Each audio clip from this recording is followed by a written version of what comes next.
जी हाँ, नमस्कार दोस्तों, स्वागत है आप सभी का टुडे रोजगार के इस ऑनलाइन प्लेटफॉर्म पर। प्यारे दोस्तों, आप सभी ने हिस्ट्री का पेपर देख लिया होगा, किस प्रकार से हमारी क्लासेस और गेस्ट पेपर से पेपर छपा है।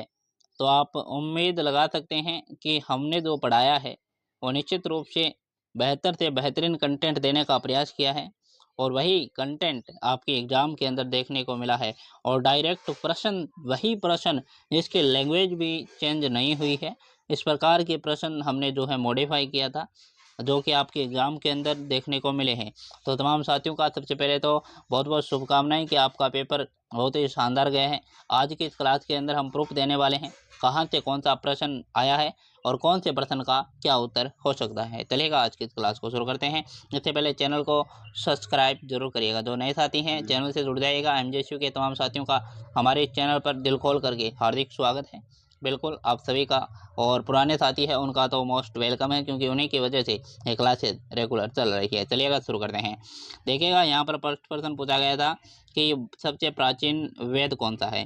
सबसे प्राचीन वेद की बात करें तो सबसे प्राचीन वेदों के अंदर ऋग्वेद है। ऋग्वेद है जिसकी क्लास के अंदर हम बात कर चुके हैं।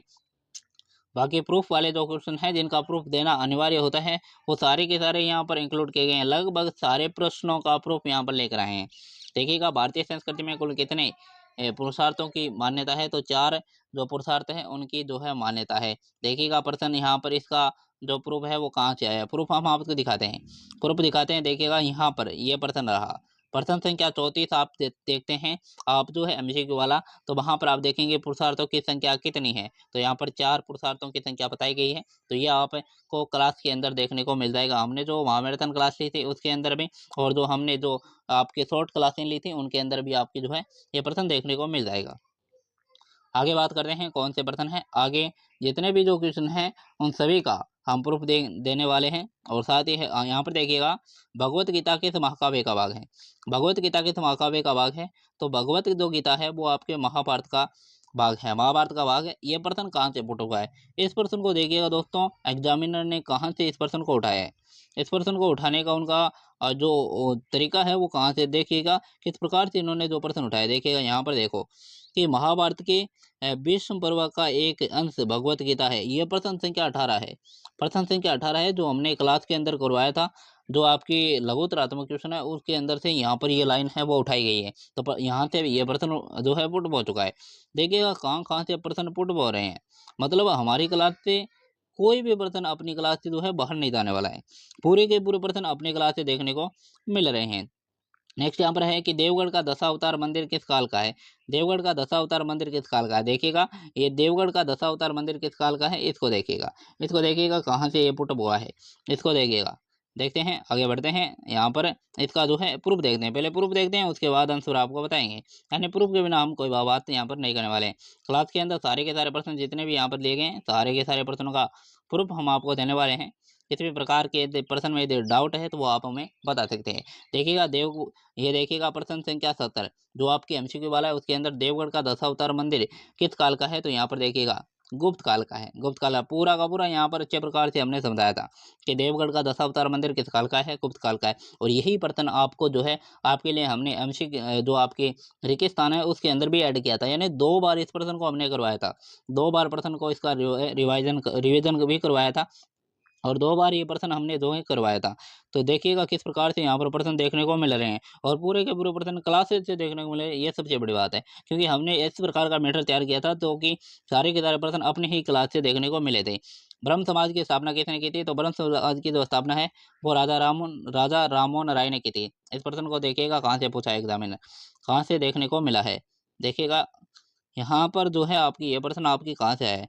ये प्रश्न आपके आया है यहाँ से, ये प्रश्न आया है यहाँ से। देखिएगा यहाँ से ब्रह्म समाज के संस्थापक कौन है, ब्रह्म समाज के संस्थापक कौन है, तो 87 नंबर क्वेश्चन है वहाँ से ये प्रश्न वहाँ से डायरेक्ट पुट हो चुका है। देखिए डायरेक्ट एग्जामिनर डायरेक्ट प्रश्न पूछ रहा है, राधा राममोहन राय। यानी पूरे के पूरे प्रश्न अपनी क्लास से देखने को मिले हैं, क्लास से बाहर कोई भी प्रश्न देखने को नहीं मिला है। यानी निश्चित होकर के आप इस चैनल से जुड़ सकते हैं। जो साथी नए हैं वो देख लीजिएगा किस प्रकार से प्रश्न पूछ रहे हैं और किस प्रकार का मैटर हमारे द्वारा आपको प्रोवाइड करवाया जा रहा है। आगे की जितने भी क्लासेज हैं वो आप किस प्रकार से जो है आपको देखने हैं, कौन से चैनल से आपको जुड़ना है, या आप ही डिसाइड करेंगे। जैन धर्म के प्रथम तीर्थंकर कौन है, ये प्रश्न भी आपके जो भगवत गीता वाला प्रश्न था उसी प्रकार से पूछा है। यानी किस प्रकार से एग्जामिनर है उसका माइंड जो है माइंड सेट है, और उसी के अनुसार हम आपके लिए काम है कर रहे हैं। देखिएगा यहाँ पर ये प्रश्न जो है यहाँ से आया है, यहाँ से प्रश्न जो है देखने को मिला है। एक बार देखिएगा, थोड़ा सा यहाँ पर जो है इशू रहता है, यहाँ पर थोड़ा बहुत तो चलता है। यहाँ पर देखिए यहाँ से आया है, देखिएगा ये जो प्रश्न संख्या 8 था हमारा, जो लघुतरात्मक प्रश्न था उसके अंदर था कि जैन धर्म के 24 तीर्थंकर है, जिसमें आपके प्रथम तीर्थंकर है वो ऋषभ देव है, जिन्होंने आदिनाथ किया है उनका भी सही है। 23वें तीर्थंकर है आपके पार्श्वनाथ, और 24वें अंतिम तीर्थंकर है महावीर स्वामी। यानी यहाँ से ये प्रश्न आपका पुट पे हो चुका है। इस प्रकार से एग्जामिनर जो है आपके प्रश्न पूछ रहा है, यानी मतलब कोई भी प्रश्न बाहर तो जाने नहीं देंगे, ये तो निश्चित है। बाहर तो यहाँ से जाने देंगे ही नहीं, क्योंकि हम जो मैटर करवा रहे हैं वो महोदय इनफ है, यानी इसके बाहर कुछ नहीं है। और केवल 3-4 घंटों की क्लासेज आपको मिलती है, 3 घंटे मुश्किल से देखने को मिलते हैं, और 3 घंटे की क्लास थी और उसी से सारे के सारे प्रश्न देखने को मिल रहे हैं। उपनयन संस्कार किस आश्रम में आता है, देखिएगा कितना सरल क्वेश्चन यहाँ पर पूछा है, इसका भी हम प्रूफ दे देंगे। देखिएगा प्रूफ के बिना तो बात करने वाले नहीं हैं, यानी इस क्लास के अंदर सारे के सारे प्रश्नों का हम प्रूफ आपको देने वाले हैं। क्योंकि कुछ स्टूडेंट होते हैं जिनको लगता है कि क्लासेस से पर्सन नहीं है, लेकिन जो लगातार हमारे साथ जुड़े स्टूडेंट हैं उनको तो पता है कि प्रूफ की कोई ज़रूरत ही नहीं है, क्योंकि सारे के सारे पर्सन अपनी क्लास से देखने को मिलते हैं। लेकिन कुछ साथी हैं जो नए साथी हैं, उनको भी पता चलना चाहिए कि हमारी क्लासेस से कहाँ से पर्सन पुटअप हो रहे हैं। देखिएगा उपनयन संस्कार किस आश्रम में सम्मिलित है, यानी उपनयन संस्कार किस आश्रम में संबंधित है, किस आश्रम से संबंधित है, तो ब्रह्मचर्य आश्रम। तो पूरा का पूरा प्रश्न यहाँ से पुट हो रहे हैं, मतलब देख सकते हैं किस प्रकार से एग्जामिनर प्रश्न पूछ रहा है। मतलब आप समझ सकते हैं कि क्लासेस से सारे के सारे प्रश्नों को का जो है आ जाना एक अलग ही बात होती है, और ये हमारी जो है मेहनत है, और मेहनत के बदौलत ही ये सारा का सारा हो पाया। नेक्स्ट यहाँ पर रामचरितमानस की रचना तुलसी ने की थी, ये प्रश्न कहाँ से आया, देखिएगा इसका भी हम प्रूफ आपके लिए लेकर आए हैं।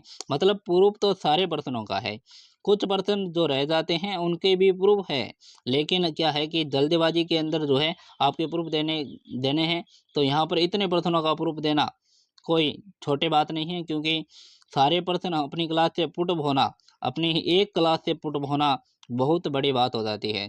तो निश्चित रूप से देखिएगा तुलसीदास द्वारा रचित ग्रंथ कौन सा है, ये देखिएगा 52 नंबर जो हमारा एमसीक्यू था वहां से पुट पहुंच चुका है, रामचरितमानस हो जाएगा। मतलब सारे के सारे प्रश्न यहाँ से आ रहे हैं, गजब बात है दोस्तों। ताजमहल का निर्माण देखते हैं। नेक्स्ट यहाँ पर प्रश्न पूछा गया था ताजमहल के संबंध, ताजमहल के संबंध में प्रश्न पूछा गया था। देखिएगा ताजमहल वाला प्रश्न कहाँ है, ताजमहल वाला प्रश्न यहाँ पर देखेंगे, यहाँ पर आ रहे हैं। फिर ताजमहल का निर्माण मुगल बादशाह शाहजहां ने करवाया, किसने करवाया था, शाहजहां ने करवाया था। ये प्रश्न कहाँ से है, देखिएगा इस प्रश्न को भी हम आपको दिखाते हैं। ये प्रश्न आपके आया है यहाँ से ही, देखिएगा 2 मिनट एक बार थोड़ा सा रुकिएगा। कहाँ से ये प्रश्न देखने को मिला है, ताजमहल वाला, ताजमहल वाला प्रश्न कहाँ गया कहाँ गया कहाँ गया, ये रहा 74 नंबर जो क्वेश्चन था आपका एमसीक्यू वाला, जिसके अंदर ताजमहल का निर्माण किसने करवाया, शाहजहां ने करवाया। और यही प्रश्न हमने आपके रेगिस्तान के अंदर भी करवाया था। मतलब 2-2 बार प्रश्नों का रिवीजन करवा करके वह प्रश्न जो महत्वपूर्ण थे उनको 2 बार हमने लिया था, और वही प्रश्न एग्जाम के अंदर देखने को मिले हैं। तो निश्चित हो जाइएगा ये जितने भी प्रश्न हमने बताए हैं ये आपके एमसीक्यू और आपके जो आपके रेगिस्तान वाले हैं वो प्रश्न है जो कि मिलना मुश्किल है।